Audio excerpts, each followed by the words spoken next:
وزیر اعلیٰ صاحب اتنے سینسٹیو وقت پر یہاں اور خان کس کے رحم و کرم پر, اور ورکر کو کہا جا رہا ہے نکلو نکلو نکلو. اور بھائی مار ورکر کھائے, ٹھیک ہے نکلنا چاہیے ورکر کو اپنے لیڈر کے لیے. آپ کیا کر رہے ہو؟ آپ سکون سے بیٹھے ہوئے ہو, آپ تو کمروں کے اندر عیاشیاں کر رہے ہو. عیاشیاں نہیں بھی کر رہے, ایٹ لیسٹ کمفرٹیبل ہو نا. اوہ ہم پھنس گئے, ہم محصور ہو گئے, ہمیں چاروں طرف سے گھیر لیا گیا. کیا بات ہے بھائی, کیا بات ہے. مطلب جو الیٹ ہے, یعنی وہ الیٹ سے مراد وہ جو بینیفیشریز ہیں خان کے ووٹ بینک کے, وہ سارے کے سارے پارلیمنٹ کے اندر قید. وہ بےچارے قید ہو گئے, قید ہو گئے بےچارے اپنی مرضی سے. اور دوسرے سی ایم سمیت, ایکس سی ایم, موجودہ سی ایم, وزراء سارے وہ کے پی ہاؤس کے اندر, ہم مقید ہو گئے, ہم قید ہو گئے بھائی, ہم نہیں نکل سکتے, بڑا ظلم ہو گیا. اچھا تو آپ کو کسی نے کہا تھا کہ ادھر آ کے آپ خود کو ریڈ زون کے, اسلام آباد کے ریڈ زون مذاق ہے کوئی, قید کر لیں. یہ وہ جینوئن چیزیں ہیں, یہ کوئی نیریٹو یا پراپیگنڈا نہیں کہ یہ ایک کمزور ترین حکمت عملی.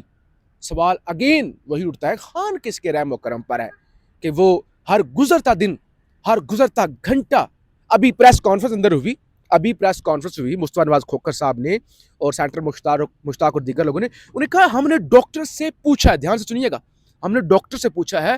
ڈاکٹرز کہتے ہیں یہ جو اسپیسیفک ریٹینا والی آنکھ یہ بیماری ہے نا, CRVO, اس کے اندر اتنی درد ہوتی ہے کہ انسان کہتا ہے, مریض کہتا ہے کہ میری آنکھ نکال لی جائے, اتنی درد ہوتی ہے.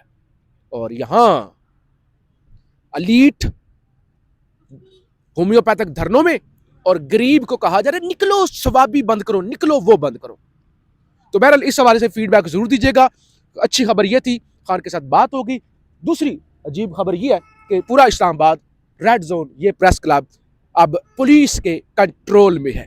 بہرحال کیا گفتگو کی گئی, مختصر ذرا میں پریس کانفرنس کے کچھ چیزیں ویڈیو کے آخر میں لگا دوں گا, کلپس لگا دوں گا. آپ نے فیڈ بیک ضرور دینا ہے, چینل کو ضرور سبسکرائب کرنا ہے. پاکستان زندہ باد. صرف باہر ویگو گاڑیاں نہیں کھڑی, اس وقت پریزن وین بھی کھڑی ہے, اس وقت سینکڑوں پولیس کے اہلکار بھی موجود ہیں, اور صرف اس لیے کہ یہاں پر ہم 3 حضرات پریس کانفرنس کرنے کے لیے آئے. حکومت ایک لیجٹمیسی کے کرائسس کا شکار ہے. ہر وقت وہ اس خوف کا شکار رہتے ہیں کہ کیونکہ وہ نمائندہ حکومت نہیں ہے, کہیں پر پاکستان کے لوگ اپنا ڈیموکریٹک رائٹ ایکسرسائز کرنے کے لیے جہاں پہ بھی اکٹھے ہوتے ہیں, ان کی ٹانگیں کامنا شروع ہو جاتی ہیں. ان جج صاحبان سے ہم کیا انصاف کی توقع کریں کہ جب چیف جسٹس آف پاکستان بھری عدالت کے اندر اپنا آرڈر لکھاتے ہیں عمران خان صاحب کے متعلق, اور 3 دن گزر گئے, وہ ریٹن آرڈر دستخط شدہ ہمارے سامنے نہیں آتا. مشکل سے 4 یا 5 سطور تھی.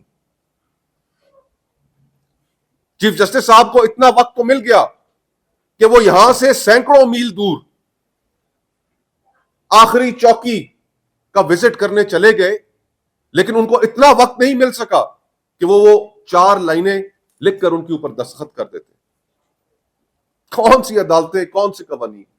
جو بندہ خود جیل میں ہے, وہ اس وقت بھی جیل میں تھے, جو بندہ خود مظلوم ہے, جس کا 2/3 مینڈیٹ چھینا گیا, جس کو جیل میں بند کر دیا گیا, جس کے ٹانگوں پہ گولیاں مار دی گئی, جس کی آنکھ کی بینائی ضائع کر دی گئی, جس کی اہلیہ کو جیل میں ڈالا گیا, جس کی پولیٹیکل لیڈرشپ کو جیل میں ڈالا گیا, جس کے ریزرو سیٹ اٹھا کے اپوزیشن کو دیے گئے, اور جس کا میڈیا ٹرائل کیا گیا, اور جس کو عدالتوں کے اندر جھوٹے کیسز کے اندر آپ ان سے مذمت کا مطالبہ تو ہم ان سے کریں گے جو حکومت کی ایوانوں میں بیٹھے ہیں, جو اب ان لوگوں کے ساتھ ٹیبل شیئر کر رہے ہیں اور تالے ہیں.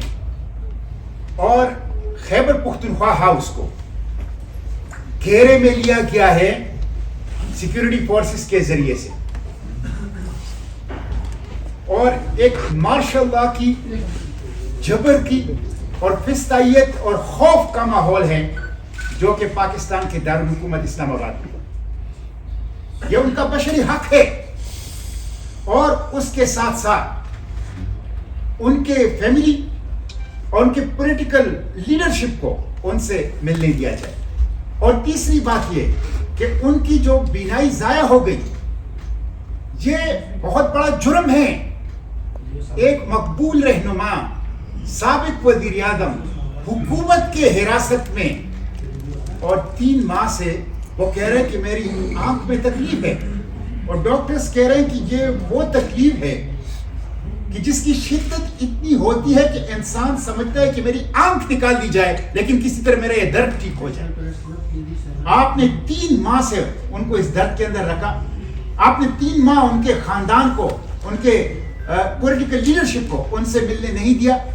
یہ تو خدائی قانون ہے, قرآنی قانون ہے.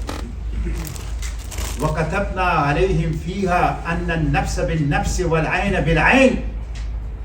خدائی قانون ہے کہ جان کے بدلے جان اور آنکھ کے بدلے آنکھ. اس کی براہ راست ذمہ داری وفاقی حکومت اور ان کے سرپرستوں کے اوپر آئی ہوئی. ہم اس کی مذمت کرتے ہیں اور مطالبہ کرتے ہیں جس سپریم کورٹ میں یہ رپورٹ پیش ہوئی ہے کہ ان کی آنکھ کی بینائی ضائع ہو گئی ہے, اس سپریم کورٹ کا یہ فرض بنتا ہے اور ہم سے یہ مطالبہ کرتے ہیں کہ تعین کرا جائے کہ کن کی کرمنل نیگلیجنس سے یہ ہوا ہے.